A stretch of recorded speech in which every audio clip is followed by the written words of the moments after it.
1వ తారీఖు 2వ నెల 2024 నుండి 15/2/2024 వరకు పుట్టినటువంటి వారందరికీ కూడా ముందస్తుగా జన్మదిన శుభాకాంక్షలు. గతంలో వివాహం చేసుకున్న వారికి వివాహ వార్షికోత్సవ శుభాకాంక్షలు. ద్వాదశ రాశుల్లో గ్రహ గమనాల్ని ఒకసారి వీక్షింపచేద్దాం. మిథున రాశి వారు మాఘ పంచమి సందర్భంగా ఎలాంటి పూజలు ఆచరించాలో ఈ వీడియోలో సవివరంగా సంపూర్ణంగా తెలుసుకుందాం. మిథున రాశిలో ఏ నక్షత్రాలు అక్షరాలు వస్తాయో తెలుసుకుందాం.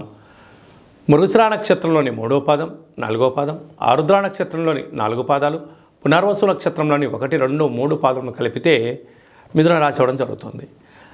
చాలామందికి డేట్ ఆఫ్ బర్త్లో లేనటువంటి ఏకైక కారణం చేత పేరు యొక్క మొదటి అక్షరాన్ని అనుసరిస్తూ రాశిని తెలుసుకునే ప్రయత్నం అవుతుంది. అవి ఏ అక్షరాలు ఒకసారి పరిశీలన చేద్దాం. వే, ఓ, కా, కి, కు, ఖం, అజ్ఞ, చ, కే, కో, హ అక్షరాల వారు మిథున రాశి జాతకులే.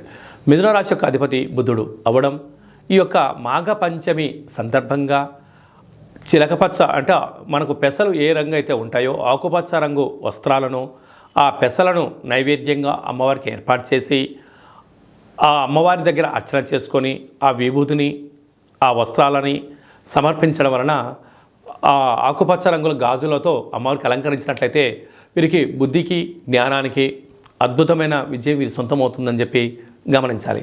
అర్ధాష్టమ కేతు కారణం వలన చిన్న చిన్న విషయాలకు ఆందోళన తగదు. దూరపు చూపు, లాంగ్ విజన్ జర్నీ లాంటి ప్రయాణం చేయగలిగితే అద్భుతమైన విజయం మీ సొంతమవుతుంది. సప్తమ స్థానంలో కుజుడు, సప్తమ స్థానంలో శుక్ర సంచార స్థితి ఉండడం వలన కుజదోష ప్రభావం కారణం వలన మీ జన్మ నక్షత్రం రోజున మంగళ శనివారాల యందున ఆవేశానికి దూరంగా ఉండడం, మౌనంగా ఉండడం, దూరావాయు జల ప్రయాణాల్లో ఆటంకాలను రాకుండా చూసుకునే మానవ ప్రయత్నం చేయండి. అంతా మీకే శుభం కలుగుతుంది. అష్టమంలో రవి బుధ సంచార స్థితి, బుధాదిత్య రాజయోగం. ప్రభుత్వ అధికారులతో, ట్రాఫిక్ పోలీసు వాళ్ళతో, వ్యాపార రంగ సేవా రంగాల్లో, బ్యాంక్ సెక్టర్ వాళ్ళతో మౌనంగా ఉంటూ చిరునవ్వు నవ్వుతూ పెద్ద పెద్ద సమస్యలని నెట్టుకుపోయే మానవ ప్రయత్నం చేయండి. అద్భుతమైన విజయం మీ సొంతమవుతుంది. చిన్న చిన్న వస్తువులతో, ఆయుధాలతో కూడా జాగ్రత్తగా ఉండే ప్రయత్నం చేయండి. భాగ్యస్థానంలో శని సంచార స్థితి ఉండడం వలన వృత్తులలో, ఉద్యోగాల్లో, భార్యాభర్తల మధ్య ఆ రిలేషన్షిప్లో ఆధ్యాత్మికమైన వాతావరణాన్ని, ప్రశాంత వాతావరణం ఏర్పరచుకోగలిగినట్లయితే అద్భుతమైన విజయానికి మీరే కేంద్రబిందువు అవుతారు. రాజ్యస్థానంలో రాహు వృత్తులలో, ఉద్యోగాల్లో, వ్యాపారంలో అనేక మంది మీ ఎదుగుదలను గమనిస్తున్నారు. అనేక మంది సహాయం మీరు పొందబోతున్నారు. లాభస్థానంలో గురువు అన్నింటా విజయం మీ సొంతం.